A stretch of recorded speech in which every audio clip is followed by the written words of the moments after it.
this is a pretty exceptional team of people, I have to say, that are going to be speaking.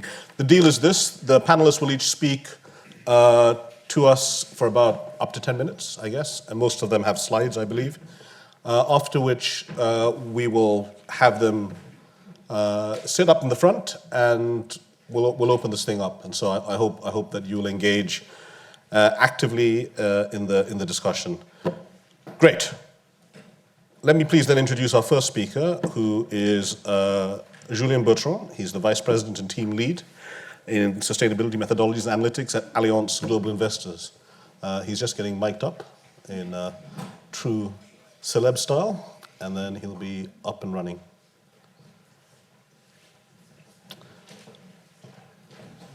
Yeah, we get the slides up, so that should just be...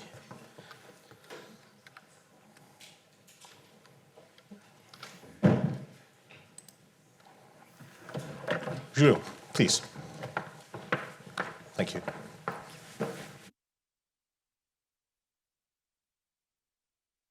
For having me today. I must say I'm very humbled to be in such a great place with all of you, and especially to discuss such an interesting topic. What I will try today is share in roughly 10 minutes, as said by Alex, some perspective based on my personal experience working at Allianz Global Investors now for the last 2 years, and more recently as part of my new role as lead of Sustainability Methodologies and Analytics. Allianz Global Investors has been dealing with sustainability since 1999. Obviously, I was not working for Allianz Global Investor in 1999, but I've been working in the sustainability data-related field since 2016 on various roles, and actually with some of you, which are part of the audience today. So I must say that 2 years ago, what I realized was that I was not necessarily missing some specific data only, but we have a lot of data right out there, and I would say we were more missing infrastructure and tools to capture, leverage, and mix this data to create great use cases that we can, for instance, leverage into sustainable themes risk profiling, for instance.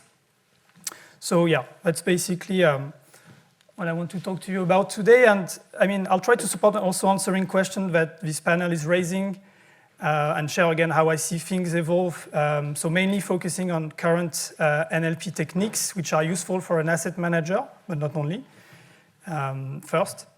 Then I would like to discuss more concrete opportunities and benefits. And last but not least, I want to share with you guys some use cases that my team works on and that honestly could also be leveraged by any sustainable finance participant. Maybe just a quick reminder, guys. So I think the questions we are trying to answer all together through this panel is: how do we support sustainability-related financial decision-making? How do we improve the measurement and management of climate and environment-related risks? And how do we make better use of human resources? So I could be talking to you about how generative AI is amazing with the likes of ChatGPT and all of this, about the feud between Mark Zuckerberg and Elon Musk over this. But I would prefer to focus on what matters to me the most today, which is the applicability of use cases in a corporate context, right? So concretely in business. Why? Because in business like ours, we have constraints and resources are not infinite. So NLP can become an ally in many forms and ways. So as an asset manager tackling sustainability, what do we need from NLP? The first technique I will mention is, big surprise, how to leverage extractive AI to support data and information sourcing and scraping. So as asset manager, we all use a lot of data, including a lot of expensive third-party data, which flows into our information systems. And going beyond these more traditional channels, extractive AI can apply to any document issued directly by a company or by another third party. And this is, to me, one key cornerstone. Another technique I can think of is data readiness, data preparation. I work in a research team, and at Allianz GI, we have achieved such kind of feature through the creation of a tool for our overall investment platform, which is called the Sustainability Insights Engine, or SUSI. which, of course, we started building with leveraging traditional data channels. And we are currently enriching it, going beyond these channels to allow best possible information availability pre-analysis. And I think that's important to say that we are trying to push to the analysts from the start an information which is cleaned, which is optimized. So our analysts will not waste or, again, more optimized their precious time with regards to document collection and information collection. This can, of course, take the excerpt from the form of excerpts of unstructured data, but again, at least clean and centralized in a consumable format. So I like to refer to this as making a product for advanced stakeholder consumption available. Of course, all the information and the search results should also be available to other people for future searches. Sentiment analysis is another technique that I'm sure we will hear a lot about today. Once the research is completed, of course, and all the useful inputs have been made available, as I was referring to, I think another interesting layer is to create a tool that could help interpret the data by highlighting strong positive and negative signal. And this is basically something we use a lot in sustainable finance with regards to controversies, for instance. And this is basically information that helps us to guide decision-making and assess reputational risk and opportunities as well. Last technique I will evoke is process automation. And I will use the example of stakeholder management, which is something I see on a daily basis. In organization, you will always have people that contact, let's say, experts to answer a certain type of questions. And sometimes despite the availability of self-catering tools that could be leveraged. This is where chatbots can become very handy. And I'm not necessarily referring to the most advanced ones, but implementing such feature can really allow more focused time to analysts. And, you know, this is key when you work on research, especially in a day-to-day basis where you are getting a lot of interaction and a lot of contact through different tools we use on a daily basis. So basically, how can we reduce the efforts on what I call low value-added tasks, but still give the customer stakeholder the impression of being catered with information. And that's also important because I think we know in companies we can have several systems, several tools, and some people can get tired by using so many tools and some information is here, another one is there. So I think that can tend to encourage such behavior to go directly to the source. An example I can give you for those who know, and you may or may not know, that you can directly implement a chatbot directly in Microsoft Teams. So basically, you could have just another person that you would be talking to and asking those questions to be catered with it. So we talked about how those NLP techniques can be useful for an asset manager in general. Now let's talk more about concrete opportunities and benefits. I will refer to what I call an AI NLP-powered data strategy. So my team is basically owning the sustainability data strategy at Allianz GI. And what we are trying to do here is have a strategy that leverages some of the previously evoked techniques, again, targeting those key benefits. So with NLP-powered insights first, we can inform and support our sustainability research with alternative data sourcing so that we can benefit from new perspective. And it allows us two things, in my opinion. The first one would be to complement more traditional sources of information and data, which is the first one. I like to say that more information is better than no information, especially in a field that is trying to combine so many different views, thus bias exists. So this will allow us to compare and ultimately challenge also our inputs, right? Back to my point, especially maybe challenge the one we pay for. And, we would also sometimes expect them maybe to be closer to perfection than they sometimes are, unfortunately. So this is an opportunity we see. The development of proprietary signals, of course, is one very important aspect we are working on and that an asset manager can work on. Real-time signals, we believe, is a differentiating factor on new innovative topics where maybe you cannot buy information from the shelf already. And that can support our thought leadership exercise. And of course, can be ultimately beneficial for investment teams and our clients. Those signals can, of course, also be leveraged to enhance existing sustainable investing methodologies. So you can enjoy better timeliness of update of information. Again, often better than what you could maybe buy off the shelf and ultimately to support better investment decisions. Scalability benefits is to me also very important. We have a lot of challenges and limitations we can observe with traditional data sets. So this can support in reducing those challenges as we can deep dive in nitty-gritty details and sometimes find information where we have untransparent inputs. So we want to dig further. We can also, of course, improve coverage by filling in gaps, which is, of course, as a global firm, is key for us to be able to get some information on some frontier markets, for instance. And again, it allows us to leverage pre-trained and developed models. Thus, there is no need for us to build models from scratch, which really come in handy, as I would like to stress that asset management companies, we are not tech companies. I think this is very important to stress. We are not tech companies, so yeah, there is no need for us to try to compete with some of the bigger experts, which on some topics today can be accounted on your hands, right? Process improvement is also something I have to deal with a lot. Strong data governance, is very important, right? And the operational setup as well. You may remember in my opening remarks, I evoked the need for a strong infrastructure. For me, here is another benefit of NLP. One core aspect, for instance, is data quality check that we can implement to ensure data integrity through the processes and the whole internal value chain of the information system.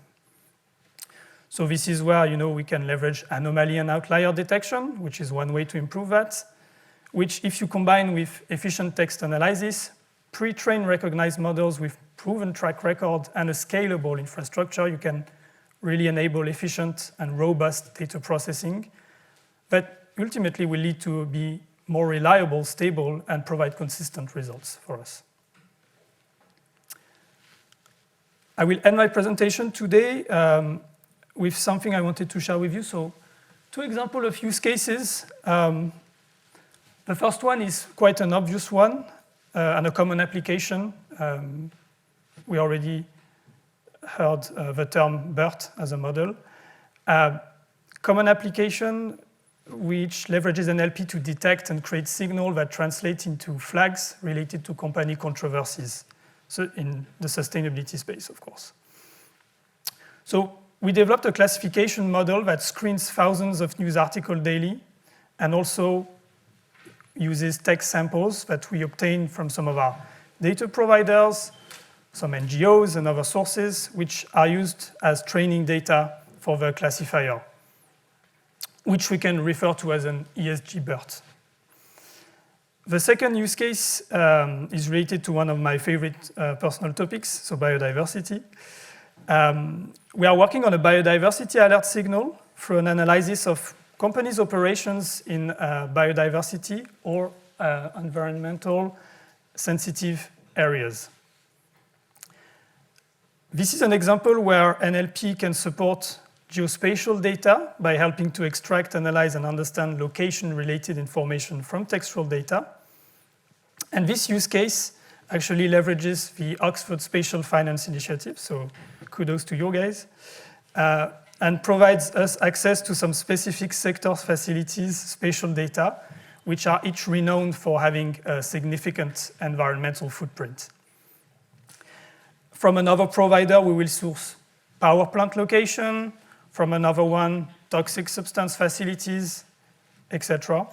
So that ultimately, we can cross this with public sources related to site of biodiversity importance, protected area locations, endangered species location, the IUCN Red List, water protected areas, etc. You name it. So ultimately, those use cases are supporting us with our research, but also in screening our portfolios and investments to measure our exposure to, in those cases, either controversy risk or biodiversity risk. This is in a couple minutes what I wanted to share with you today. So many thanks for your attention and looking forward for the discussion.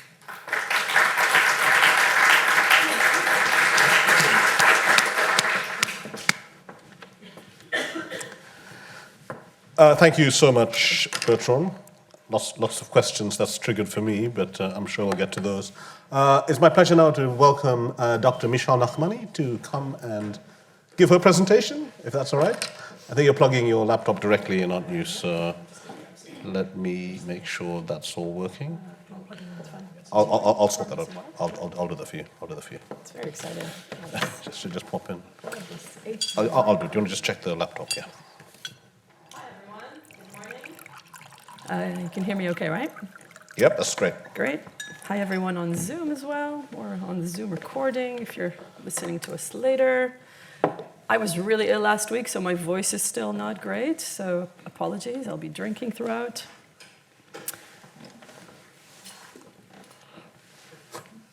Thank you so much. Julien ended his presentation on use cases, and I want to start with use cases.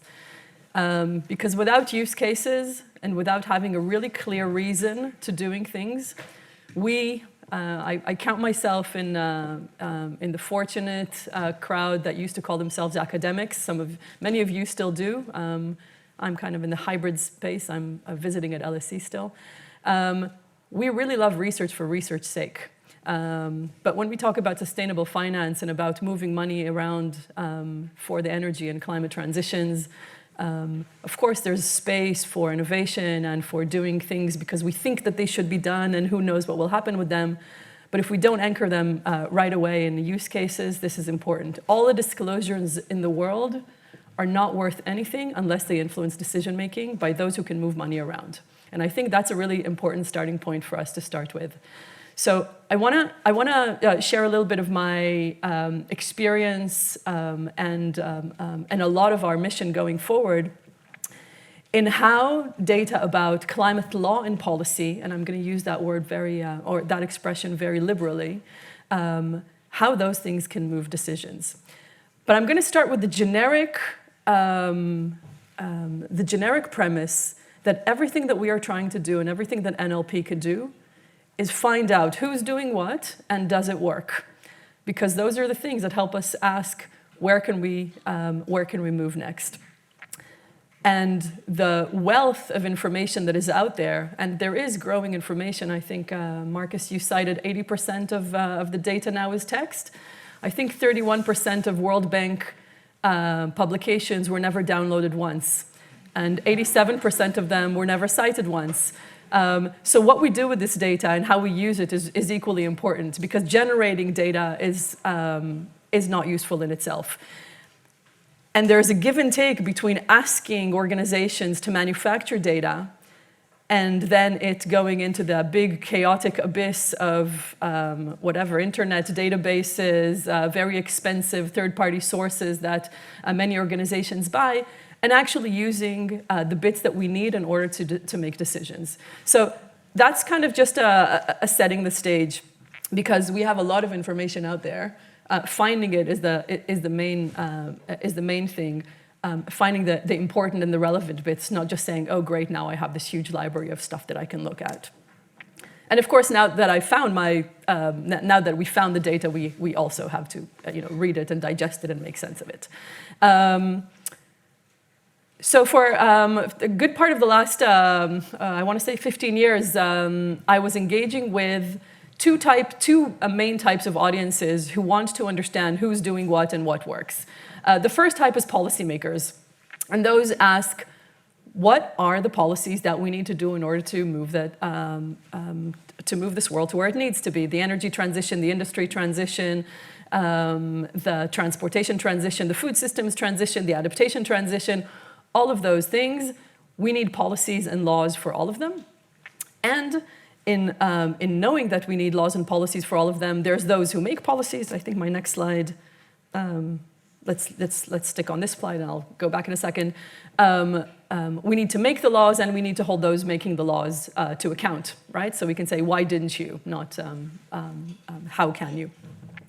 So policy making and policy accountability, policy tracking, so we can have a sense of where are the pockets that are potentially getting over attention, where are the pockets that are not getting enough attention. For example, agriculture is not getting nearly enough attention as energy. If you even count the laws or the policy attention or the discourse or the tweets or whatever, you can see that two sectors that generate similar emissions are getting very, very different attention. So being able to aggregate and ask those big questions is really important.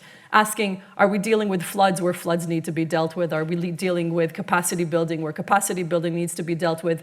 All of that is being able to take a big data look on things.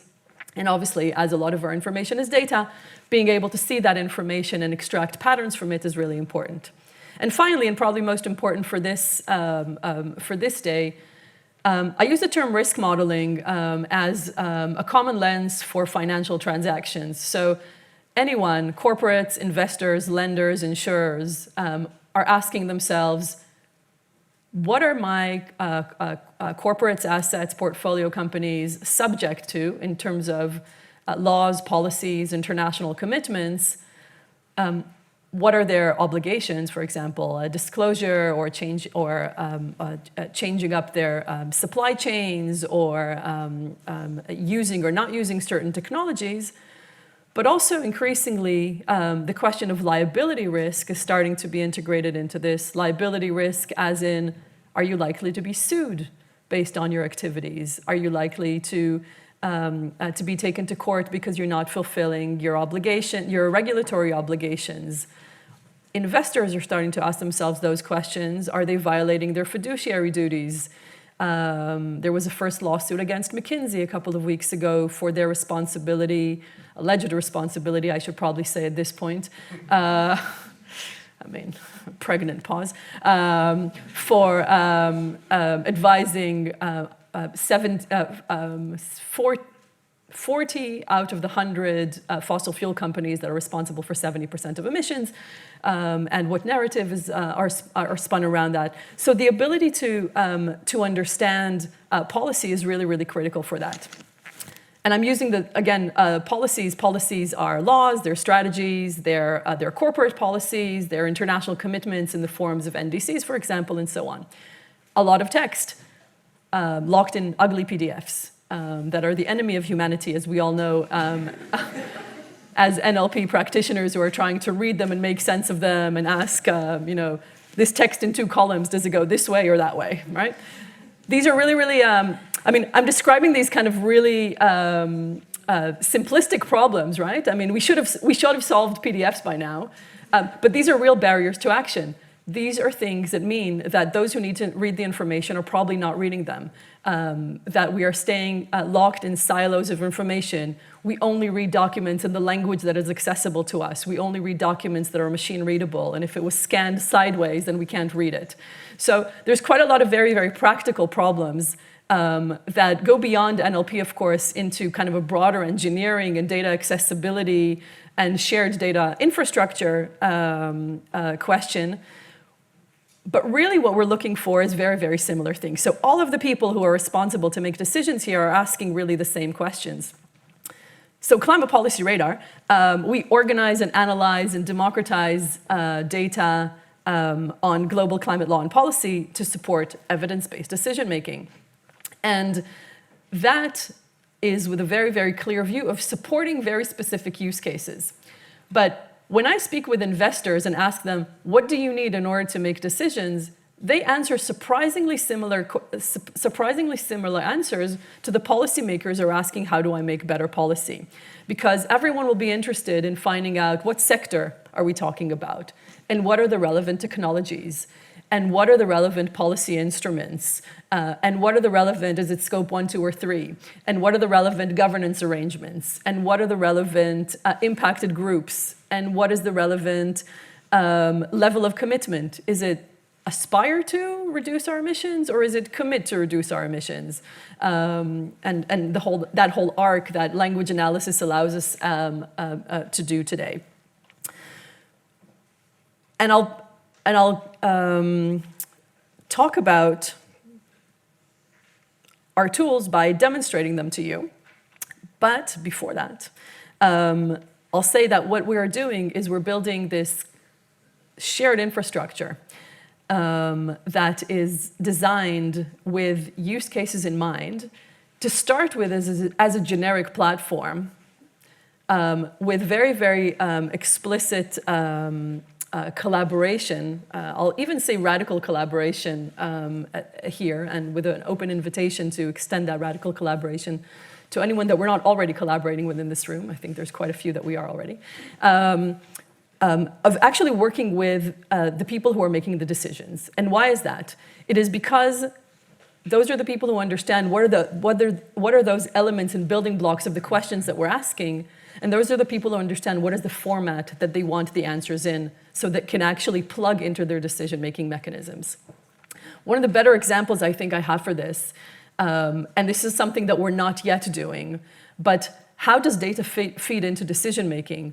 For a long time, I had the privilege of leading the team at the London School of Economics that is the Transition Pathway Initiative. And the Transition Pathway Initiative was built by a group of institutional investors in collaboration with FTSE Russell. I think Jaco is in the room here somewhere, so hello, Jaco. There you are. Asking what are the investors' expectations of their portfolio companies. And by designing those questions, they then tasked a team at LSE to go and find answers to those questions. Do you report your scope 1 and 2 and 3 emissions? Do you, are you a part of trade associations that lobby against the Paris Agreement? Do you have somebody on your board that knows anything about climate? There's quite a lot of questions. And what is your trajectory in terms of emissions heading towards a net zero idea? The Church of England Pensions Board, which is one of the larger investors in that coalition, in 2018 said to its portfolio companies, you need to align with our expectations as measured by this framework and by this very meticulous data collection and analysis.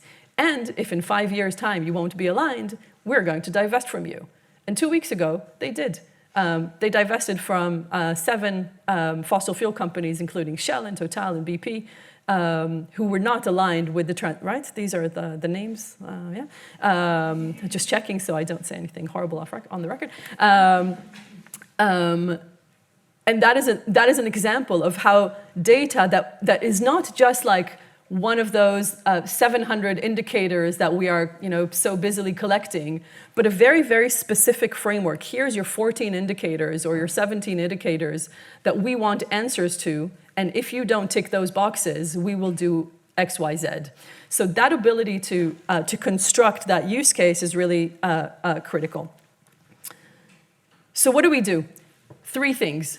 First of all, create a one-stop shop of data retrieval and aggregation. So we're building a big pipeline that brings in all the documents, parses them, makes them machine readable, and translates them all to English to start with, French and Portuguese next, mainly to support vulnerability, LDCs, Sub-Saharan Africa, that will cover most of that, most of those who don't have resources for translation. That will be it. Right now, we have every single law and policy, climate law and policy from 200 national governments, and all of the UNFCCC submissions, or almost all of the UNFCCC submissions, NDCs, long-term strategies, IPCC reports, all of the submissions under this year's global stocktake, and so on. And we're in the process of bringing in all of the climate case documents, litigation documents in collaboration with Columbia University, subnational documents, corporate disclosures, regulator documents, And increasingly, we can branch out biodiversity policies, UN CBD documents, and so on, right? When the machine reads it, we don't really have to de-scope, and we can actually start doing so in a way that allows us to break down silos. And then, of course, the data augmentation, the heart of our work, and my colleague Julien here today, who's the main person responsible for this wonder, is we're building a climate law and policy knowledge graph, which we believe is the first concerted effort to tackle it like that. I know many of you are working on angles of that, and we're really happy to learn and to share. The idea is articulating those building blocks, and I'll show in one second, that from there we are able to build our different structures, like I mentioned. And of course, the ability to then slice and dice and aggregate and compare and interrogate the knowledge graph in a way that allows us to find answers to those questions is where we're going. All the features can be fun. You can add a chatbot, you can add a Q&A, you can add a map, you can add we already have country profiles, but sector profiles and technology profiles. Show me everything about green hydrogen in Northern Europe, right? Show it to me on a map, show it to me on a timeline, show it to me compared with pink hydrogen or with blue hydrogen. The ability to start doing these things at scale is important.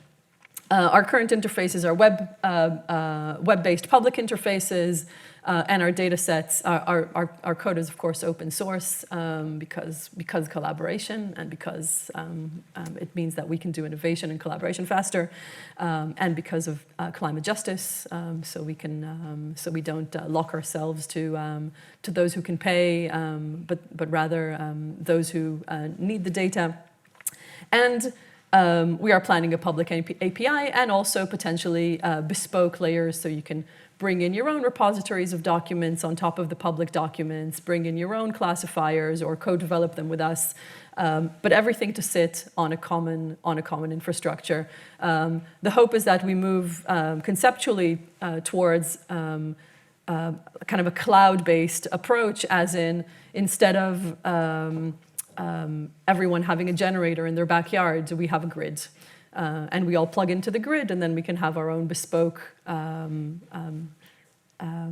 applications on-prem or whatever. 1 second on the climate policy knowledge graph. Happy to share later, and I think we will have time to do this later. This knowledge graph was developed initially within a narrative of the global stocktake. So this is very UNFCCC language here. So it's kind of bucketed into mitigation, adaptation, means of implementation, and cross-cutting, which is the buckets that the global stocktake thinks in. And because this is work that is evolving, some of it is as simple as lexical search, and some of it is more heavily trained classifiers that map text to, for example, sectors or policy instruments. Talked about open data already, but what I really want to do now is just give you a small taste of our actual tools. So if you ask today, what does a law on fiduciary duties say,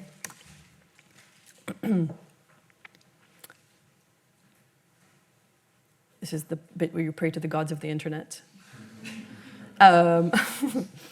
And hope that your engineers are not deploying something right now as you're speaking, right? So Portugal's National Communication and the Institutional Investors Group and the Energy Policy Act from the US. So let's go here, for example, and I can see that somewhere on page 380, there is reference to fiduciary duties, and clicking on that will take me to the exact place, and if I'm not mistaken, it is even highlighted. Okay, that's the embedding that's highlighted. The The ability to reach that level of data means that previously we had to ask ourselves, what are the documents in which I can look for the thing that I'm looking for? And we had to narrow that down from the start. Now I've just searched through about 6,000 documents at the same time and got to it very quickly. I think automatic translation to English is going to be in here this week. We are in the process of integrating the knowledge graph into here. So what I'll show you is a prototype, like the knowledge graph prototype, as designed for the global stocktake, a project that we did in collaboration with the UNFCCC, and that was launched at the Bonn conference in early June. Apart from being able to search for full text here, you can see all of the classifiers here. So for example, if I wanted to ask, show me stuff about methane, and do you know what? Show me stuff about how methane impacts vulnerable groups.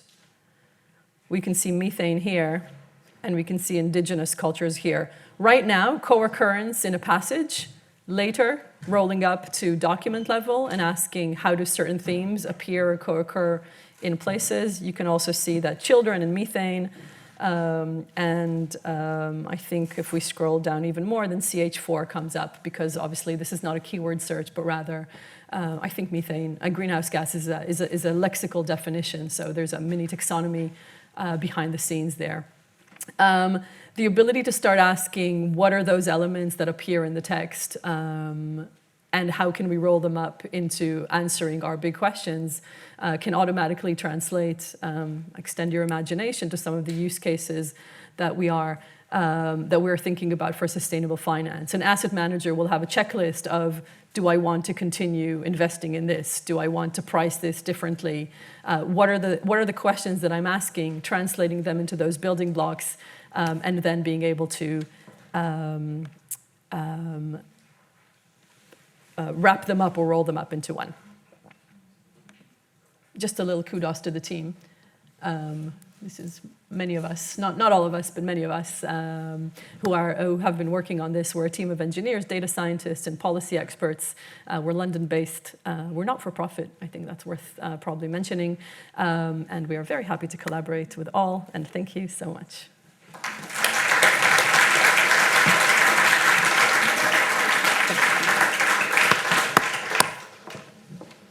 Thanks very much, Michal. Again, lots of questions bubbling away, so hopefully we'll have good enough time for that. It's my pleasure to welcome our third panelist, and that is Natalia Cuadrado from BBVA. Please come up. You just have to be mic'd.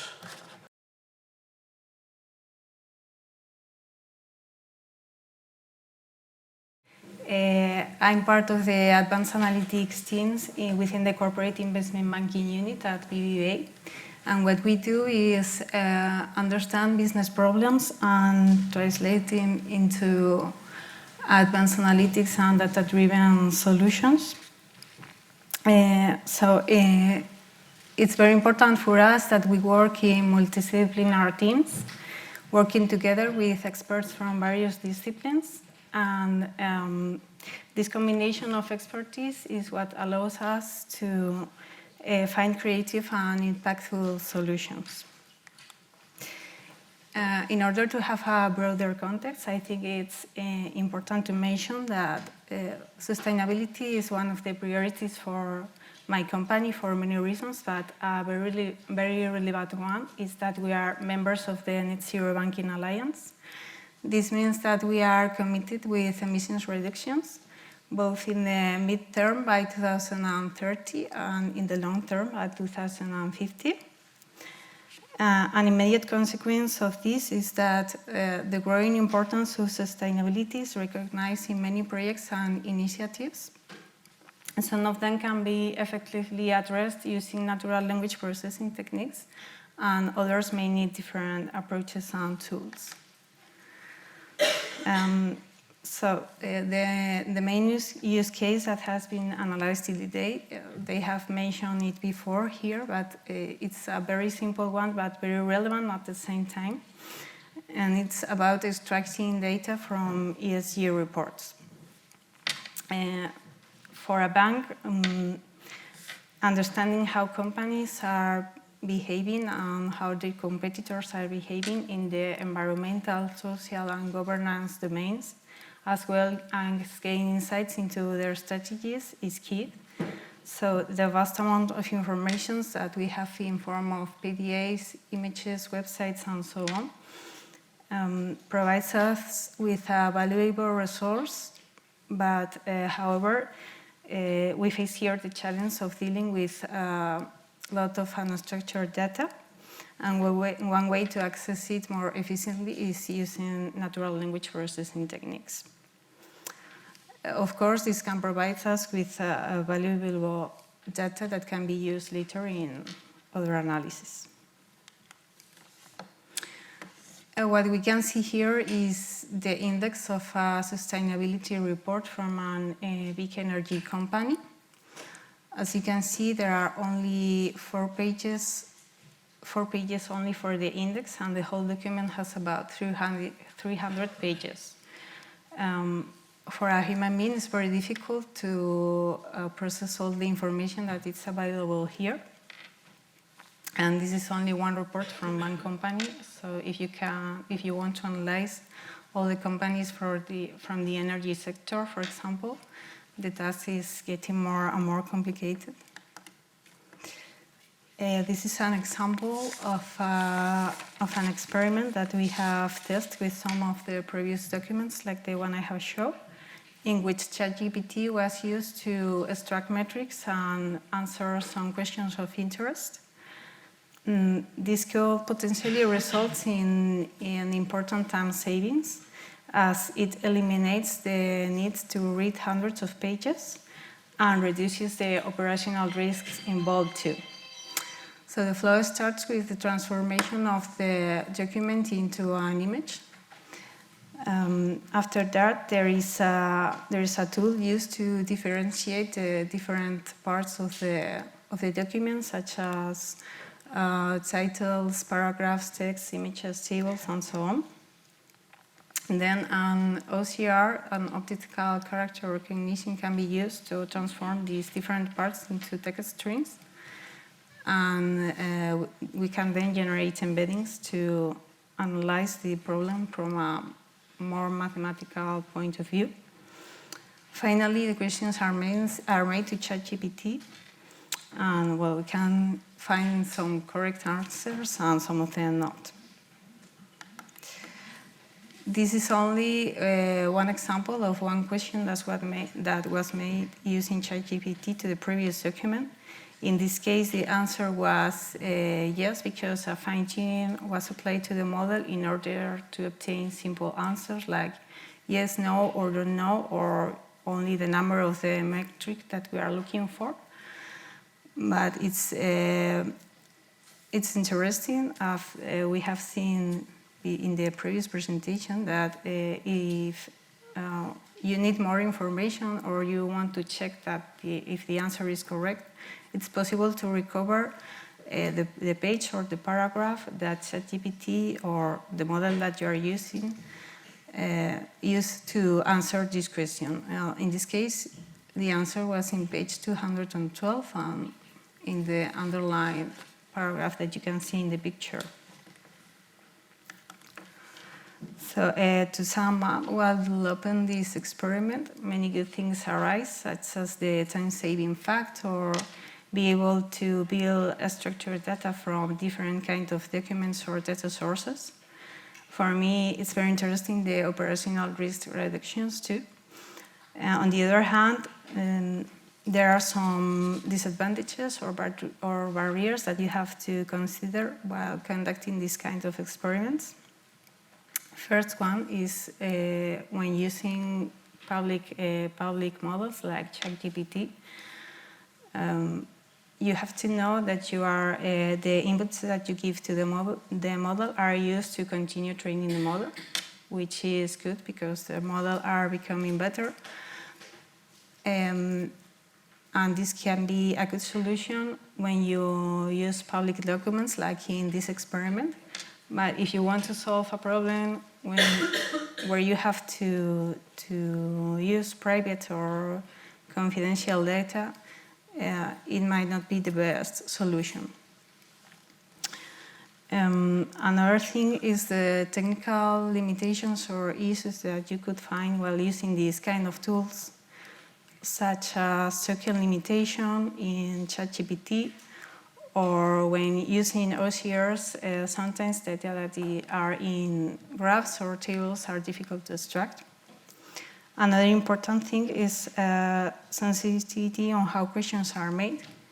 We have spent some time here trying different ways to ask the same questions in order to improve the performance of the answers. And finally, an important thing is when you work with models, every model has its own performance metrics. So this means that mistaken responses can be obtained. The balance between the performance of the model and the cost of using a mistaken response should be analyzed in order to choose the best solution of your problem or your use case. For us, another interesting use case is the one related with credibility. When a net zero pledge or a transition plan is published, there could be many options behind of it. It could happen that at the end no real actions are taken, or that there were never real intention to achieve these goals, and it was all about greenwashing. Or it could happen that there are good intentions, but there is a lack of knowledge on what the requirements are or what it really means to be net zero.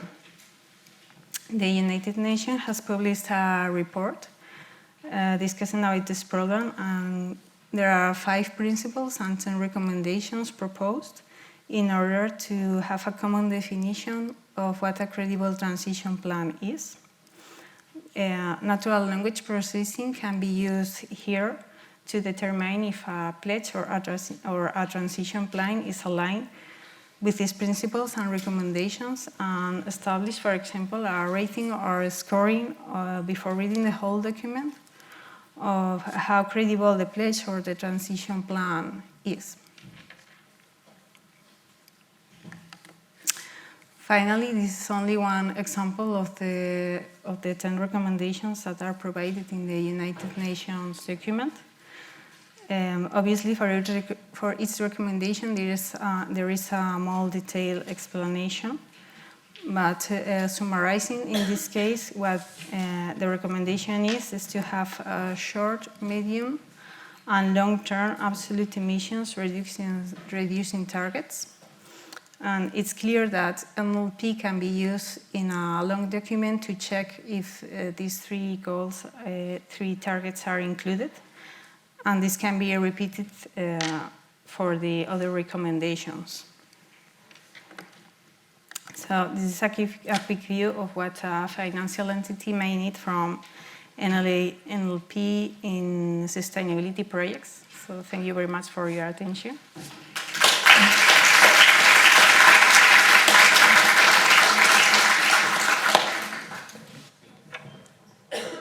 Thank you so much, Natalia, for that.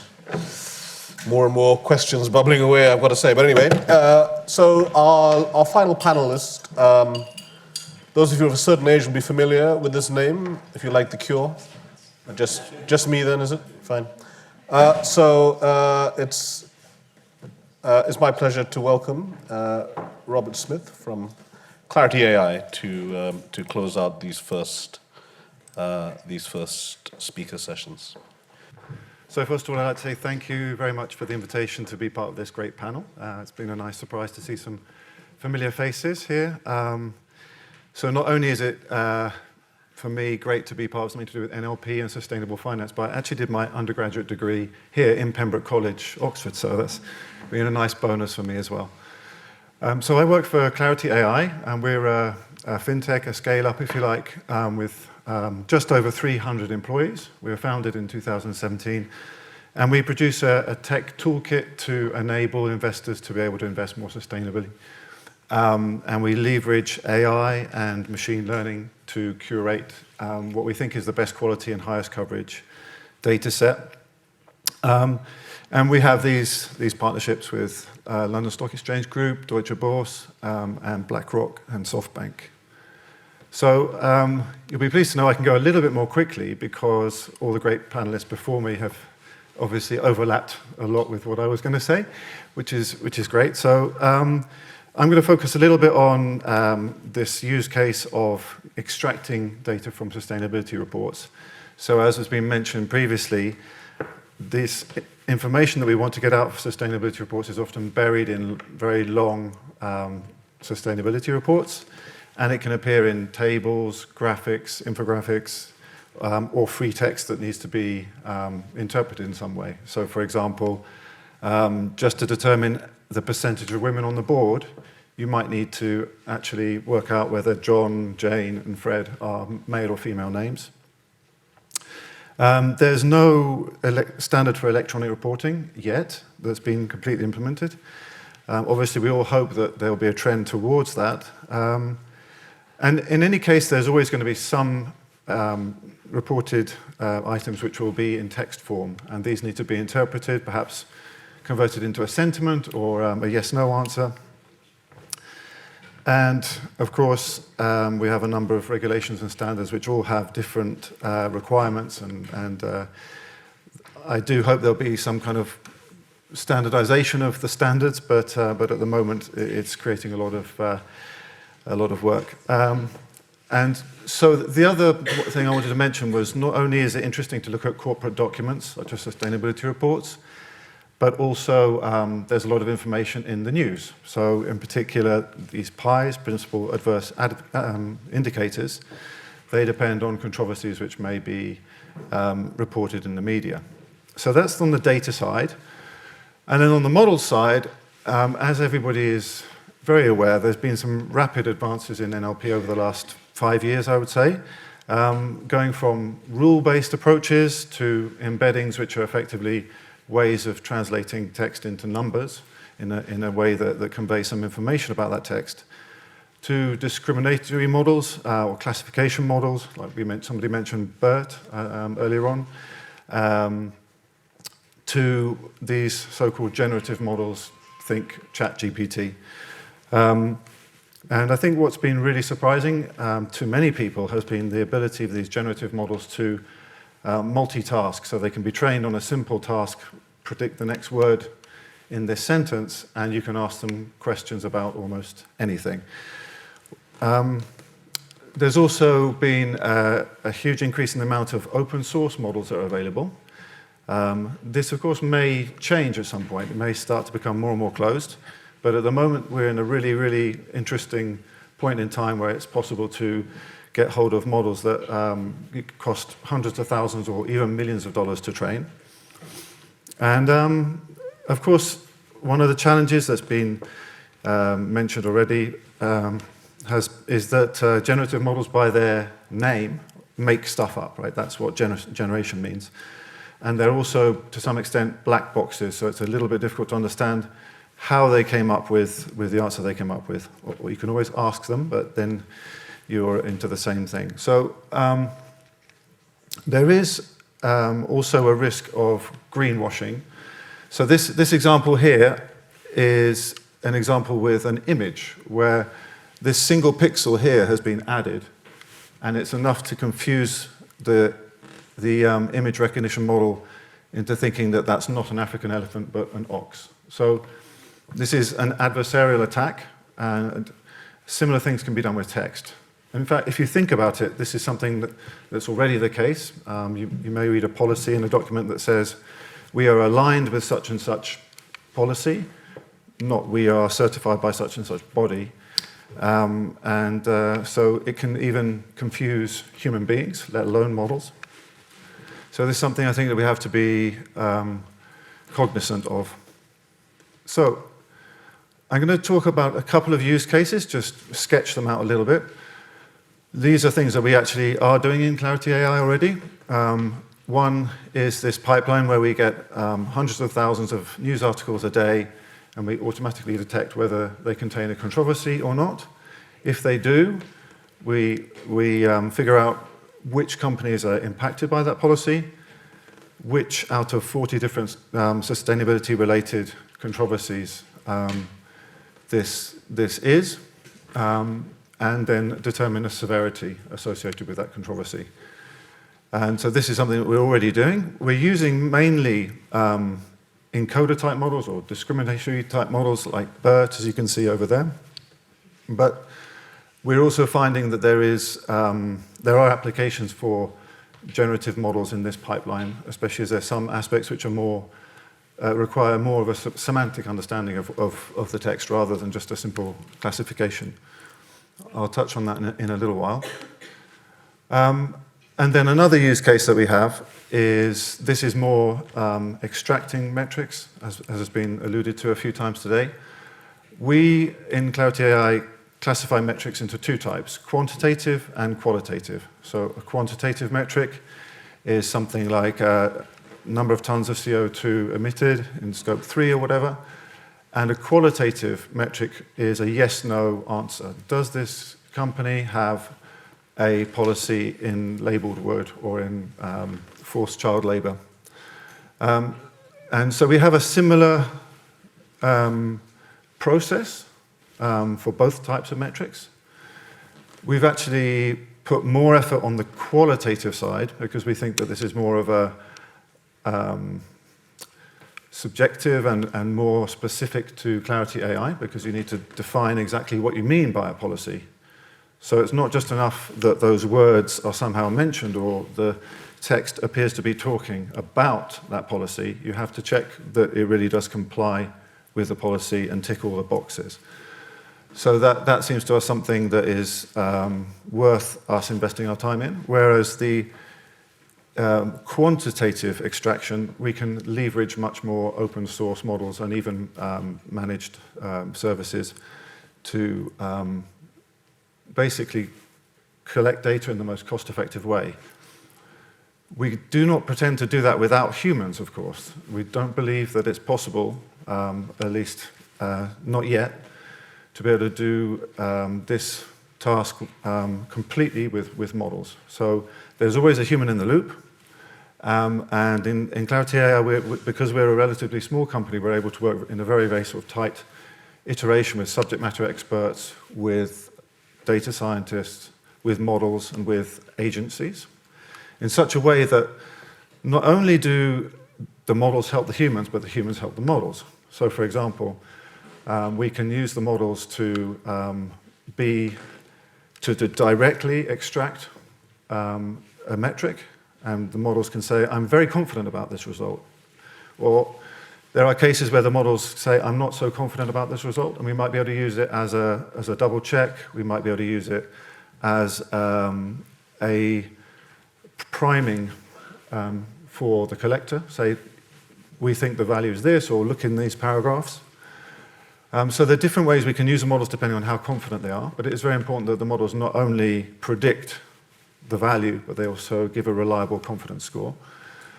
And also the humans can help the models, because we can curate better and better training data that can be used to improve these models as part of this process. So that's something that's called active learning, where you explicitly extract examples that you know are going to move the needle with the models. So this is something that we've been working on. We've been using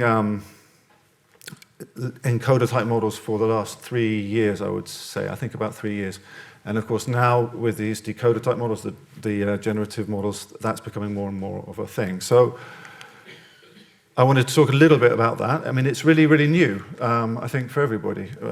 We've all been following, I would say, the evolution of GPT, GPT-2, 3, 4. And even so, I have to confess I was totally stunned by the improvement with GPT-4. It's exceeded my expectations. And yet it's not perfect, right? It does tend to tell you what you want to know, not necessarily the truth. So there are a couple of use cases here which I think are kind of obvious. For generative models, we could make a chatbot which answers questions about sustainability data and documents. that would help us navigate our data. Or we could automatically generate sustainability reports. And I find this slightly odd because I feel that in Clarity AI we're going in the opposite direction. We're going from sort of waffly documents to very, very tight numbers that can then go into a machine and be used to make decisions. But nevertheless, humans, we do like a good story. So sometimes it can be a good way to understand data by turning it back into a narrative, into a report. I'm more interested personally in using generative models as an expert in the classification or extraction task. And I think these are really open questions at the moment. First of all, how do we best combine these different approaches? So obviously we can't give 337-page document to ChatGPT and say, get me all the data I want. Not yet. Obviously, they were following something like Natalia was saying, we could use these discriminative models, in fact we do, to select the best parts of the documents that we want and then pass that as a context to a generative model.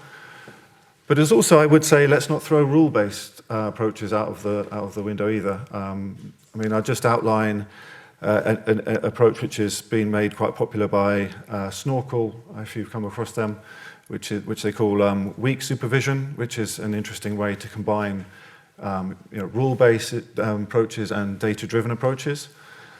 And then this is what I'm interested in right now, is I feel that things are being taken out of my hands a little bit with GPT-4. I don't really like the idea of depending on it.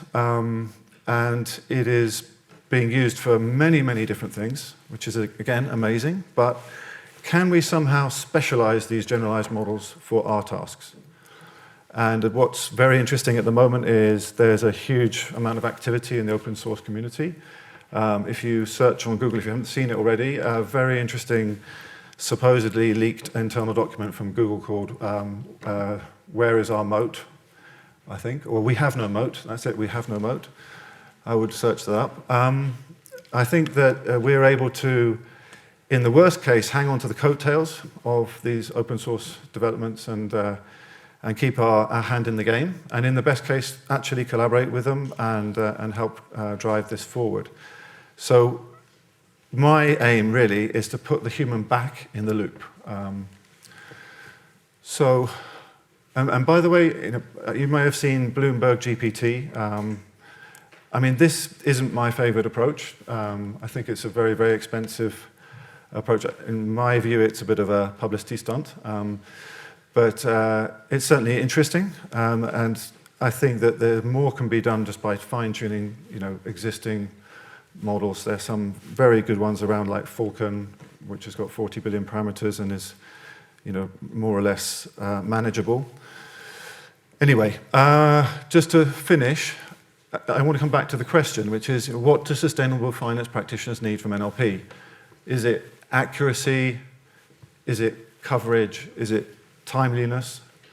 Well, I think we need transparency. And that's one of the reasons Clarity AI is called Clarity AI, because transparency is really in our DNA, and transparency in this world, that can be explainability, it can be traceability, and it could be these so-called confidence models, as I was mentioning earlier on, that say, yeah, actually, I don't know the answer to this question, and that's okay. Better than giving the wrong answer. So that was my introduction. Thank you very much for your attention.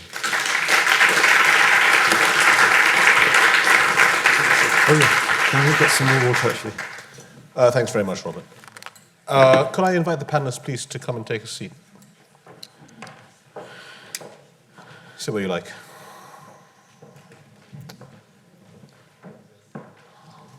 Okay, I'm going to first of all get a sense of how many questions there are in the room. So if there's something general or specific that you'd like to ask anyone in the panel, can you put your hand up so I can see?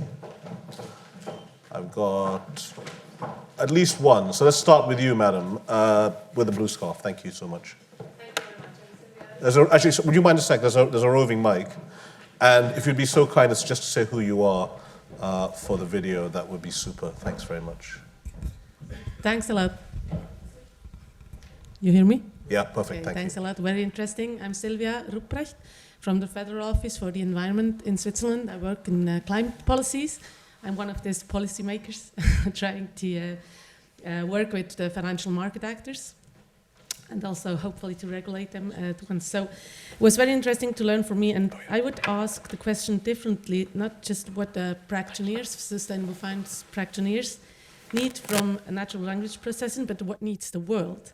So in the first two speeches, it seemed to me it's like you try to answer the question, how is decision making working?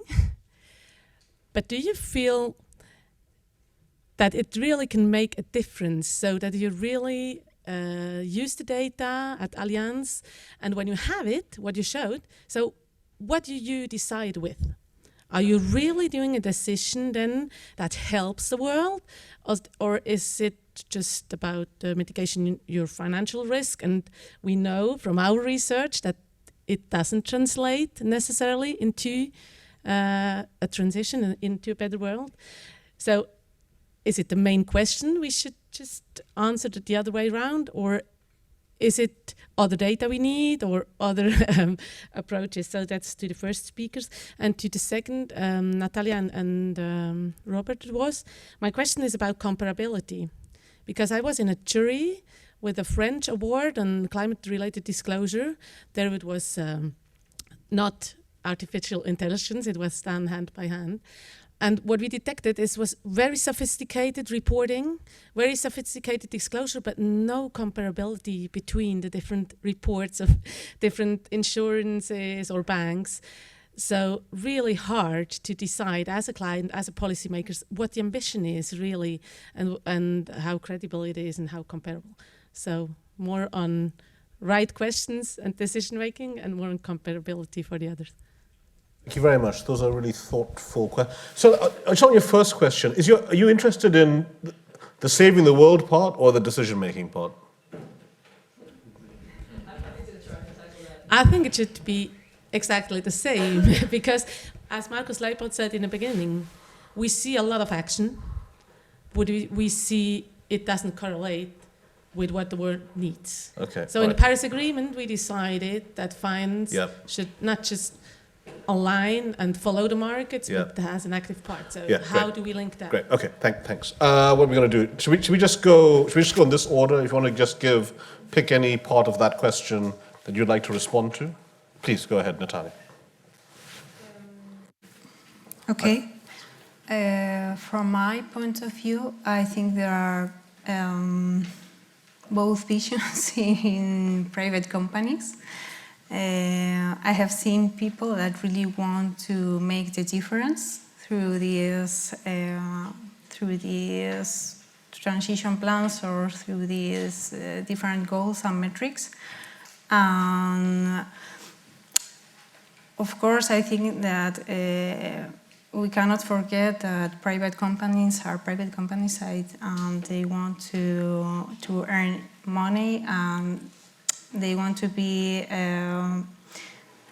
well positioned in what is interesting in the world to continue being important companies. So I think it's both things. We want to preserve our accounts, our companies going on. But yes, I think there is a real good intention behind, because if you commit to a net zero goal,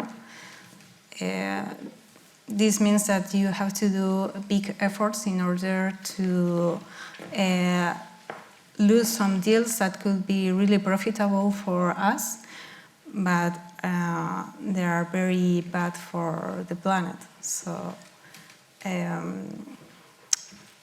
yes, I think yes, it is. It is for the good of the planet, but without losing the private company vision. Yes. Thanks very much, Natalia. Bertrand? Yes, thank you. So I will start with the fact that you're right. So I work for an insurance company. So basically, risk is at the heart of what we do and as part of our culture. We have a fiduciary duty, of course, to our clients to protect and to grow their assets. But sustainability, to me, is an amazing risk metric to be able to protect those assets. So I think it is meaningful for us to have access to such information, and again, to have now signals which can also compete with other views and ultimately can lead to divestment decisions, which are often very difficult discussions we have to have, even internally, and let's be honest, everybody faces that sometimes. But I mean, there are thankfully regulations which will get standardized at some point. But no, I do believe it has concrete impacts in the real world because I've seen it, I've seen divestments, and we need more for sure. We need more control, more transparency there. But yeah, I mean, to me, it's pretty clear that there is a positive outcome from our practice. Thank you, Bertrand. Michal? Let me be harsh. Corporates aren't doing it well, right? Like, look where we are. But saying let's ignore corporates is probably not something that we have time to do because that will be a violent revolution. And violent revolutions, you know how you start, but you don't know how you end, and we don't have time to find out. So what we need to do is probably a combination of all the actors that are needed. We need strong levers that are usually not independent companies, but rather coalitions. And this may be very naive, but I think that some of the larger institutional investor coalitions have a potential to be significant players here. And the reason is that they, as a coalition, have the ability to think 40, 50 years ahead and say, oh, I need to pay back my people whose pensions I'm holding. This stops being an asset level question. It starts being a system level question. If there is no sustainable world and no sustainable financial systems in 40 years, then I'm unable to fulfill my duties. And operating together and operating as coalitions, obviously pulling first movers in, so those first movers can then say, okay, we've done it, now everybody else can. Those are some of the dynamics that we need to see. But regulation has to play a really critical role here.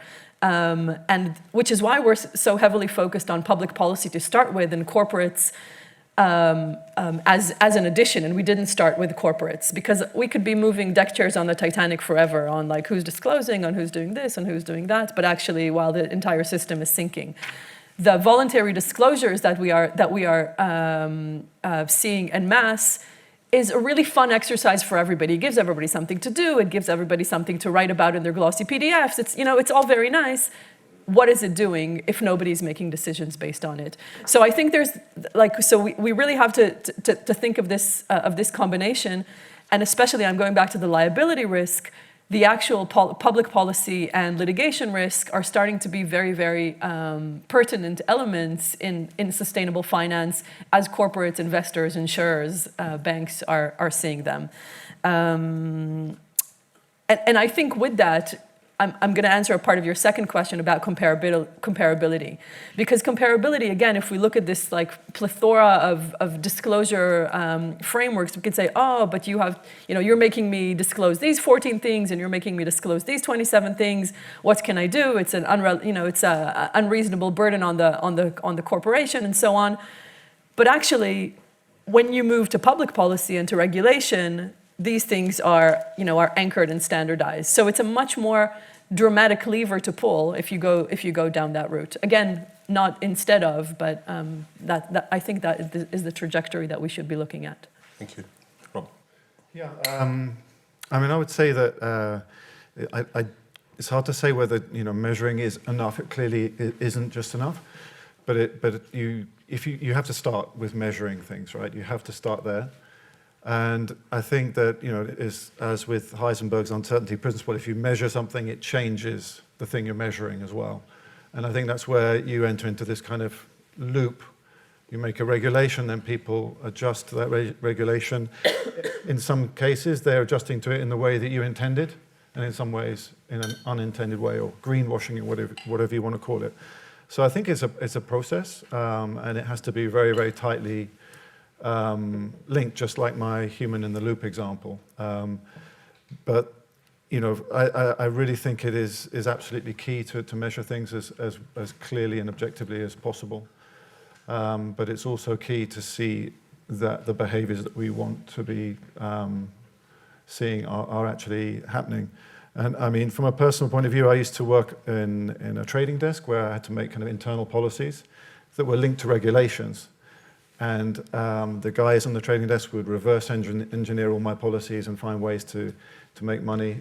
It was kind of a dementia kind of thing. But at the end of the day, we would always make sure that we were measuring something that was perhaps not totally objective, but that was trying to ascertain whether they were behaving in the way that we wanted them. So not just what they're doing, but how they're doing it.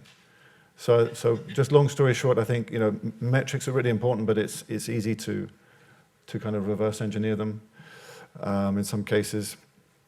Sometimes you need some kind of qualitative assessment as well that safeguards that behavior. I've got 1, 2, 3. 1, 2, 3. Yeah, all right. Just hold those. I've got a question, right? So, I was a fund manager for about 10 years, right? And I was a fundamental active fund manager, so you use research to make investment decisions. And then now I'm a academic, and part of my problem with generative models is trying to figure out who's submitting things and have they written it themselves and all of that. And I think back to what I was doing as a fund manager, and I was distilling information. I was trying to generate the information, get hold of it, make sense of it, and then apply it to investment decision making. With generative models, where in a sense you can ask questions and get outputs, and then this point that you were making, what did you call it with the pixel and the ox? Adversarial attacks. Adversarial attacks. Well, I mean, and it's a question to both the providers and practitioners. I mean, what is the risk, right? For me, for asset management is an industry which is trying to cut costs all the time. So you stop paying for external research is kind of the way it's been going for the last 20 years.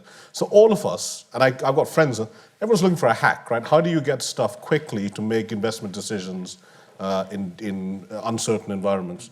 One of the simplest ways is to ask these questions to generative models. And I mean, what is the risk of poor allocative decisions, unsustainable investment decisions, or even worse, decisions that have been engineered by adversarial attacks to drive these? This feels to me like the real challenge. We're looking at the enabling stuff and time saving and cost saving, but this is the other side that I think is quite an interesting question. Anyway, just can we have very quick responses because I want to get other questions in. Can we go in this way around? Yeah. Yeah, I mean, obviously you've seen that case of the lawyer who used ChatGPT directly to answer a case, and that's obviously, there is a risk there. It's a probabilistic model. It could give you the wrong answer. I think of this as a process or a machine which involves humans and models, and ultimately you have to have a very strong validation process which says, okay, we have errors. Clarity AI has got some errors in its data, but we can quantify those and we can ensure that statistically they're below a certain level. So we're able to, as the models get better, we can do things more cheaply because we can rely on them more, but we will never just allow this risk to corrupt our data. So I think 3 things. One, we need to ask ourselves, what are we reading? So rather than saying, hello, internet, tell me the answer to this question, actually ask it to the set of documents that you want the answers from. So I want them only from these disclosures, or I want them only from these laws and policies, or only from these authorized documents, from this repository. So first of all, limiting your data sources and curating it is the first thing.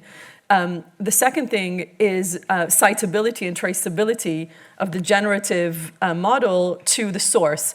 This won't solve the making up stuff, but it will help you very quickly identify if it made up stuff.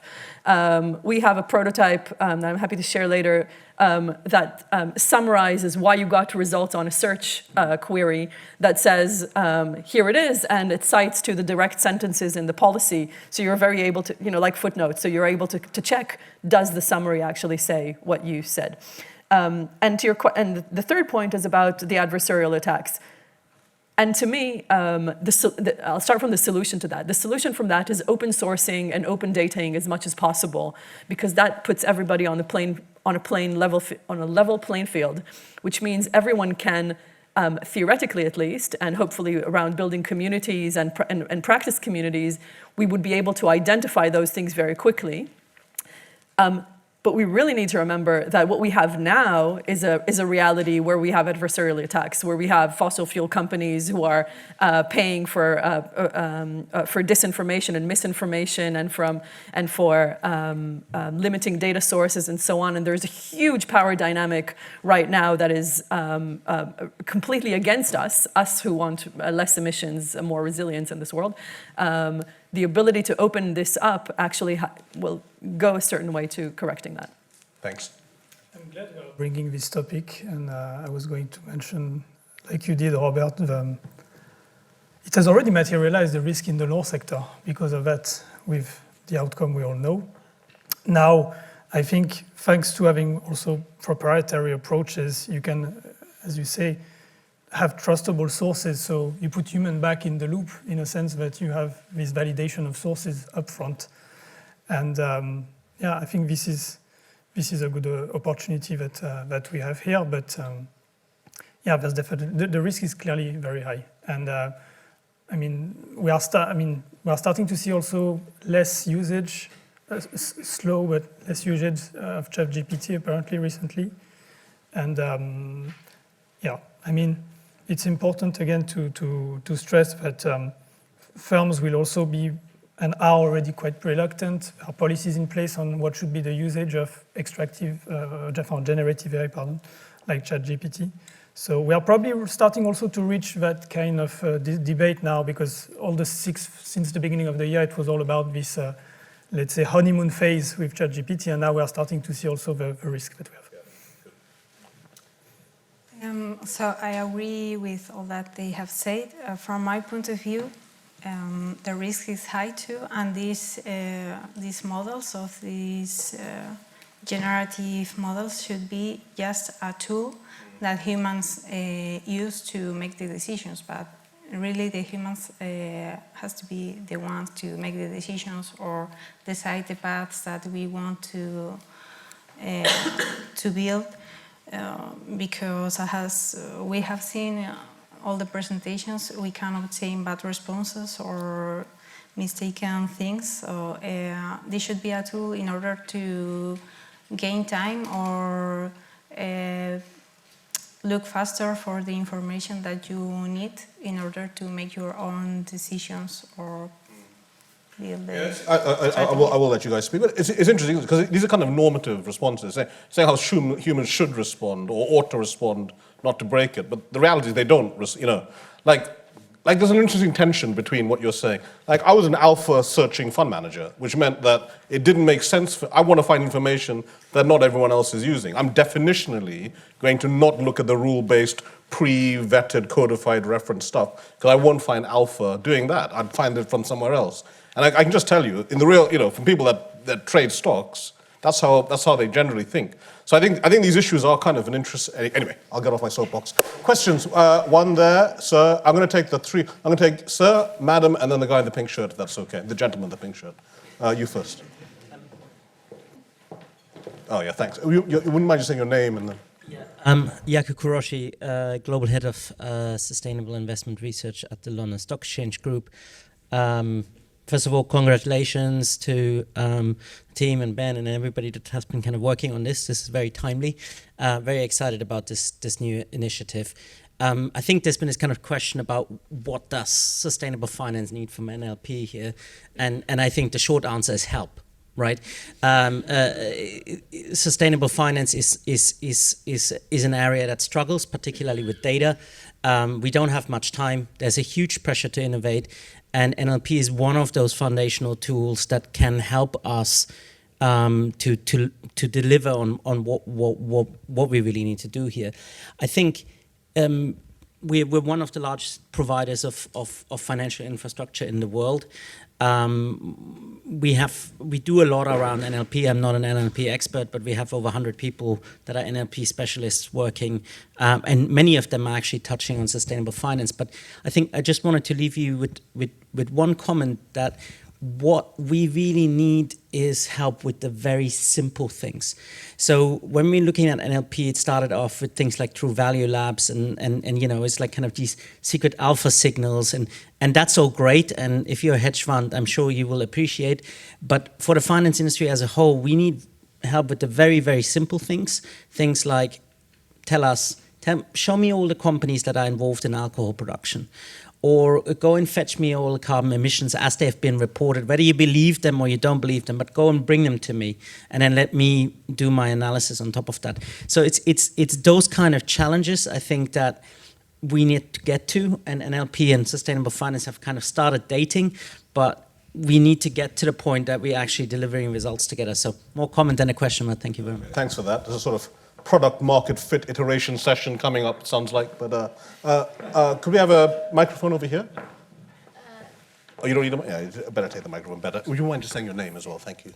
I'm Manisha. I work for HSBC and also studying in Side Business School. So my question is, we've got so many models and there are like hundreds of these things coming every day. And that almost creates skepticism, right? Like what we have with the rating agencies, like pretty much banks don't want to use them or want to use them as a reference and then infer certain way their own things because everybody is rating them differently and there is no correlation or there is very minimal correlation on those. And there have been a lot of research papers on that, right? Are we kind of going to the same sort of risks with sentiment analysis, for example? I have seen, at least in the past 6 months, I've seen 4 or 5 different companies saying that, okay, we do great sentiment analysis. I don't know, has there been any, so for example, the analysis you came up with, have you then looked at, okay, for a similar sentiment in the market, how the other providers of sentiment analysis have said, is it a positive sentiment or a negative sentiment? Has there been, and how are you, it's almost so fragmented that it brings in a lot of skepticism, like, do I really want to use it?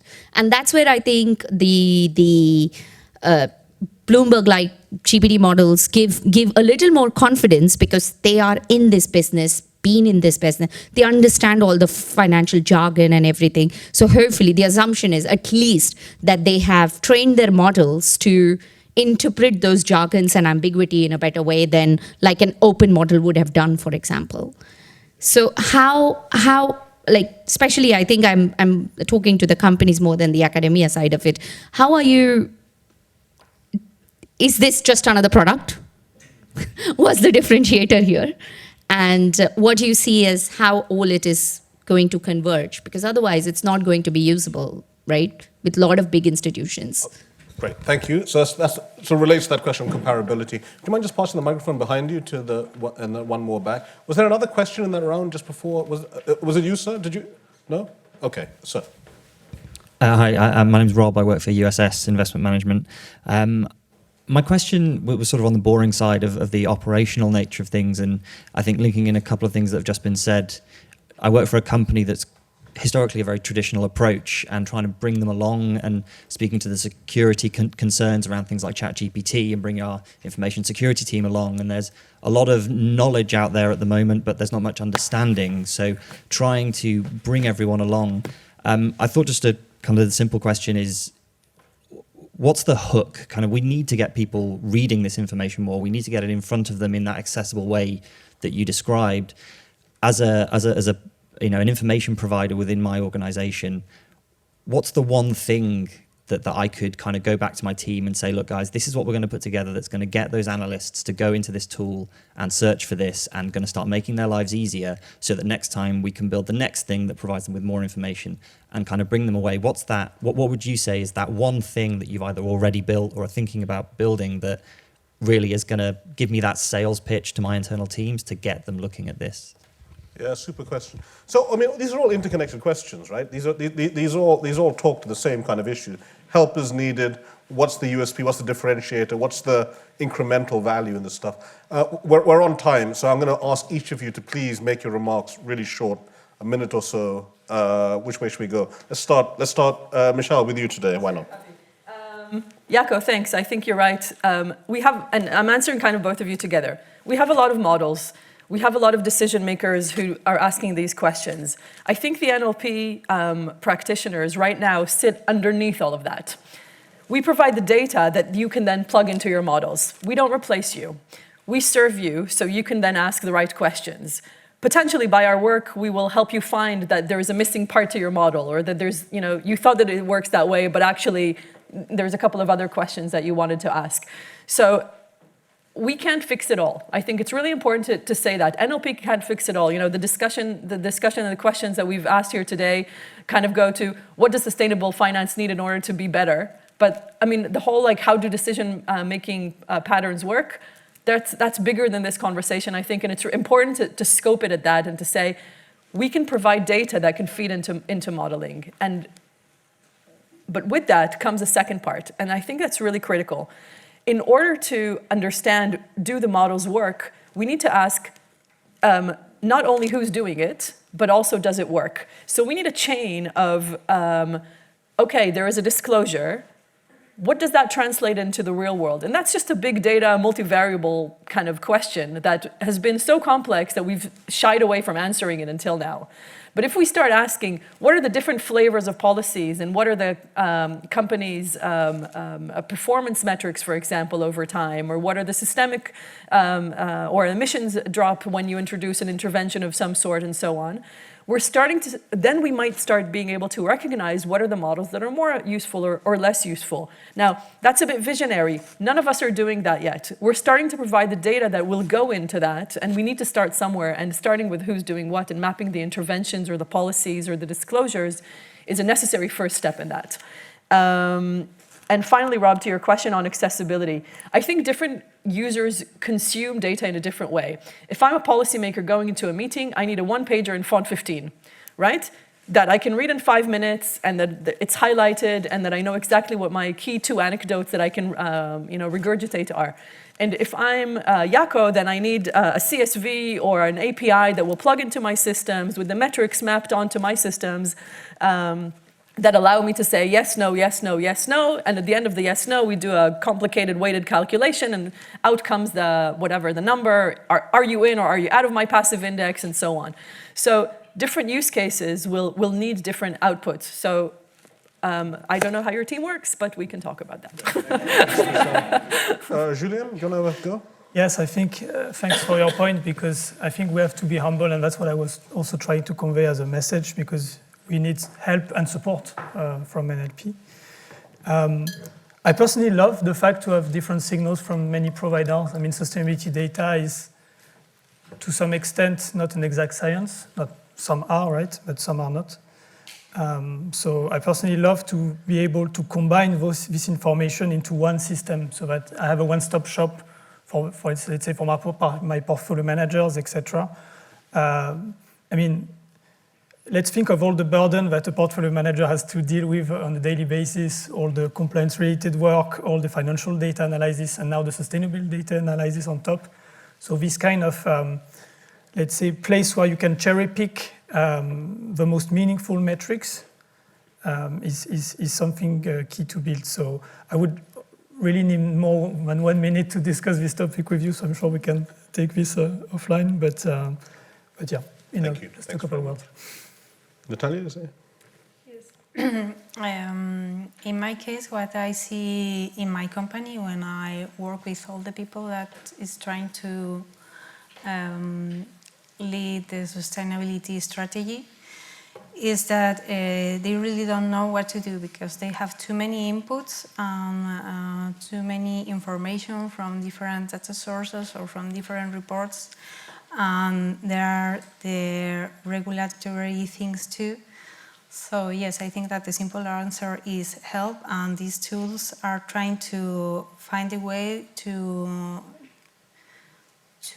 order all the things together, try to have a common tool or something that can help all these people work together. And plus, in a big company, there are different areas that run their different projects or strategies. I think the important thing is to have tools that help to look up for all the information they need with all the different inputs that they have.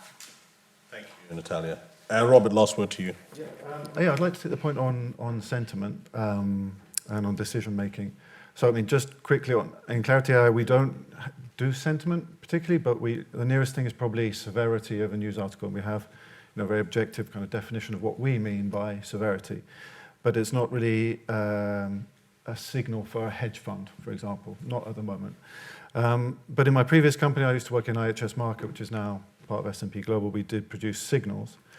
And it's very clear that there's a separation between the production of the signal and the consumption of the signal. So, you cannot separate put your money where your mouth is.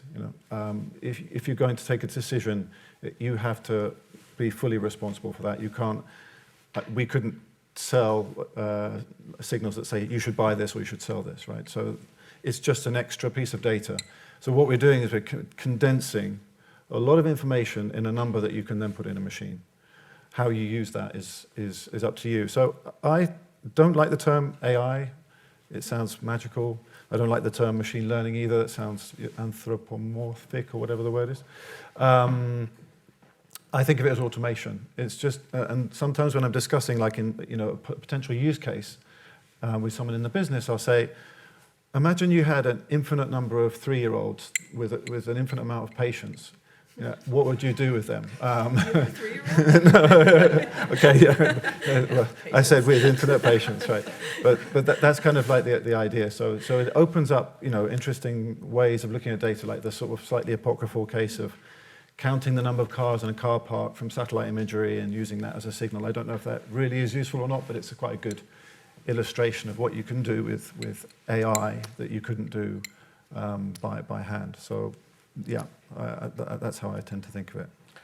Okay, super. Thank you for those remarks, and thank you indeed for the questions. We have a break now, so we're due to come back at 2:45. With Julia's permission, should we keep it at 2:45 so we get back into schedule, or 10:02?